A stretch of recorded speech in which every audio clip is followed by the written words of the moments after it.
김영하 작가님이 어느 도시에 가서 한 대의 필름 카메라로 사진을 찍고 그리고 한 편의 단편 소설을 완성한다. 안녕하세요. 편집자 K입니다. 네, 썸네일 보시고 조금 당황하신 분들도 계실 텐데요. 작가의 이중생활이라는 이름을 붙여서 제가 부정기적인 어떤 시리즈를 해볼까 해요. 뭐 그렇게 엄한 걸 다룰 건 아니고 작가님들의 의외의 면모라던가 의외의 취향 혹은 취미 같은 게 될 수도 있고, 아, 이분이 이런 책을 쓰셨구나 하는 잘 알려지지 않았지만 좀 신박한 그런 책들을 담아볼까 해서 이름을 그렇게 붙여봤습니다. 제가 이 작은 시리즈를 기획하게 된 계기가 된 책이 있는데요. 그래서 첫 번째로 다뤄보려고 합니다. 김영하 작가님이 쓰신 책이고, 네, 이 책 아시는 분들 많으실까요? 이 책입니다.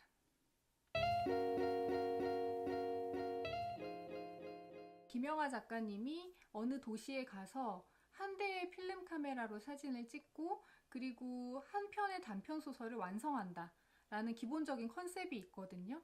그래서 하이델베르크에는 콘탁스 G1이라는 필름 카메라를 가지고 가서 밀회라는 단편 소설을 완성하셨어요.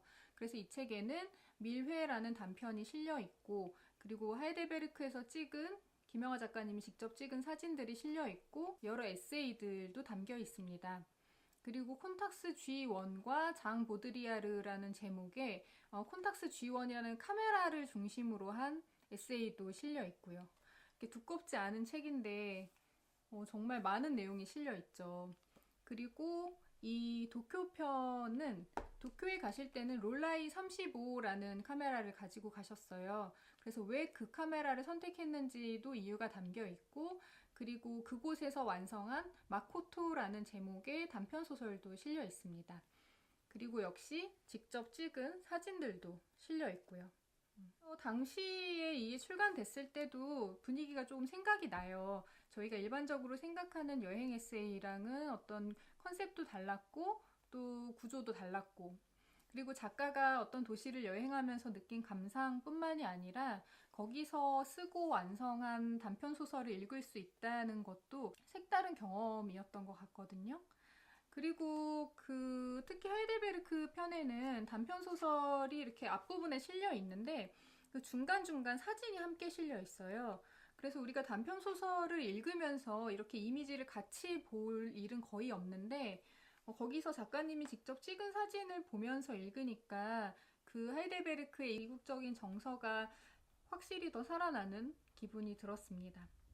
그리고 마지막에 실려있는 콘탁스 G1과 장 보드리아르라는 그 에세이도 저는 되게 재밌었는데, 장 보드리아르가 콘탁스 G1을 썼다고 해요. 그래서 그런 어떤 묘한, 카메라가 맺어준 묘한 인연이 있고, 그리고 작가님이 서울에서 우연히 장 보드리아르를 마주친, 지나친 일이 있었는데, 서로 뭐 이렇게 통성명을 하거나 인사를 주고받은 것은 아니지만, 또 그랬기 때문에 조금 더 신비롭게 남아있는 어떤 에피소드도 재미있게 담겨 있어요. 이런 책이 있었구나 하시는 분들도 계실 텐데 읽어보시면 좋으실 것 같고요. 도쿄에 가지고 간 롤라이 35라는 카메라에 대한 이야기도 재미가 있어요. 여러분도 도쿄 하면 떠오르는 이미지가 있으시죠? 굉장히 복잡하지만 또 한편 굉장히 질서정연하고 서로에게 신뢰를 하지 않는, 그리고 각자의 갈 길을 굉장히 부지런히 가는 그 사람들의 이미지가 있는데요. 롤라이 35라는 카메라는 목측식 카메라라고 해서 요즘처럼 어떤 조리개 값이 자동으로 조절이 된다거나 뭐 줌이 당겨진다거나 그런 기능이 아예 없는 카메라예요.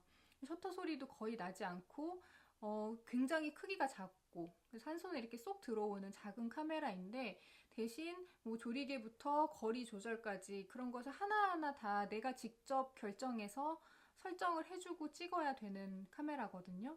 그래서 그것이 도쿄 여행과 잘 맞겠다라고 이제 김영하 작가님이 생각을 하신 거고, 그런 여러 가지 이유들과 이 카메라에 대한 개인적인 소회 같은 것들을 이 도쿄편에 적어 놓으셨어요. 그리고 그 앞에 마코토라는 단편 소설이 실려 있고요. 김영하 작가님의 어떤 여행을 좀 몰래 뒤에서 숨어서 따라가는 기분이 드는 책인데요. 김영하 작가님 이거 말고도 뭐 시칠리아에서 쓰신 에세이도 있고 여러 에세이들이 있어요. 그래서 최근에 오직 두 사람이나 살인자의 기억법 같은 소설로도 많이 사랑을 받았고, 그리고 읽다 보다 말하다 같은 산문집으로도 독자분들이 많이 좋아해 주셨는데, 예전에 내신 이런 여행 에세이를 읽는 기분도 또 남다른지라 한번 말씀을 드려보고 싶었고요. 그리고 여기에 실려 있던 밀회와 마코토라는 작품은 이후에 작가님 소설집으로 묶여 나왔어요. 이 소설집은 아마 읽어보신 분들 많으시겠죠? 오직 두 사람 이전에 나온 소설집인데, 여기 무슨 일이 일어났는지는 아무도 라는 제목이 등장하는 작품이 바로 밀회입니다. 밀회에 이런 대목이 나와요. 그리고 여행과 작가 김영하가 어떤 관계인가를 이 도쿄편의 작가 소개에서 조금 엿볼 수가 있었는데, 그 부분 읽어드릴게요. 어려서 줄 베른의 소설들을 읽으며 여행자가 되기를 꿈꾸었다. 1990년에 중국과 일본을 여행한 것을 시작으로 많은 나라와 도시의 여장을 풀었다. 과테말라의 안티구아에서는 장편 검은 꽃을 썼고, 캄보디아의 앙코르를 다녀와서는 단편 당신의 나무를 발표했다. 첫 장편인 나는 나를 파괴할 권리가 있다는 1995년의 유럽 여행이 아니었다면 쓰이지 않았을 것이다. 멀리 떠나서 사라지거나 잊혀버린 사람들의 이야기에 늘 매혹되었으며 그 결과 그의 많은 소설이 그런 인물을 다루고 있다. 2006년의 장편 빛의 제국도 어찌 보자면 가장 먼 나라로 와버린 한 남자의 이야기라 할 수 있다. 그 이후에 이제 어떤 작품집들이 있는지 쭉 설명이 되어 있는데요.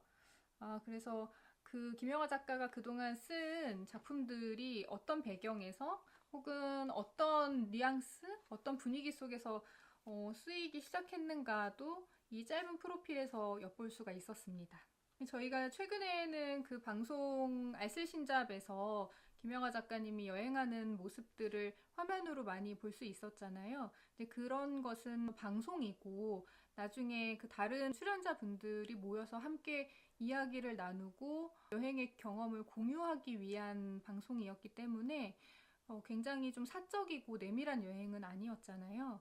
그런데 이제 김영하 작가님이 10년 전, 10여 년 전에 혼자 여행을 떠나서 사진을 찍고 에세이를 쓰고 또 단편을 구상해서 완성하기까지 이런 풍경 속에서 그 작업들을 하셨구나 라는 그런 상상을 하니까 저는 되게 재밌었어요. 그래서 혹시 여러분 기회가 되시면 한번 보셔도 좋을 것 같아서 책장에서 빼와 봤습니다. 이런 식으로 좀 짧게 앞으로도 작가님들의 여러 다양한 면모라던가 또 의외의 발견이 있으면은 소개를 해드리려고 하고요. 그리고 다음번 작가의 이중생활은 한강 작가님 편을 준비했습니다. 한강 작가님이 이런 책도 쓰셨구나 하는 게 있거든요. 네, 일단 김영하 작가님 편은 짧게 이렇게 마치겠고요. 그리고 또 다른 궁금한 점, 리퀘스트 등등이 있으시다면 댓글로 남겨주세요. 네, 가능한 한 제가 영상으로 만들어 보겠습니다. 오늘도 영상 끝까지 봐주셔서 감사하고요. 저는 금방 또 돌아오겠습니다.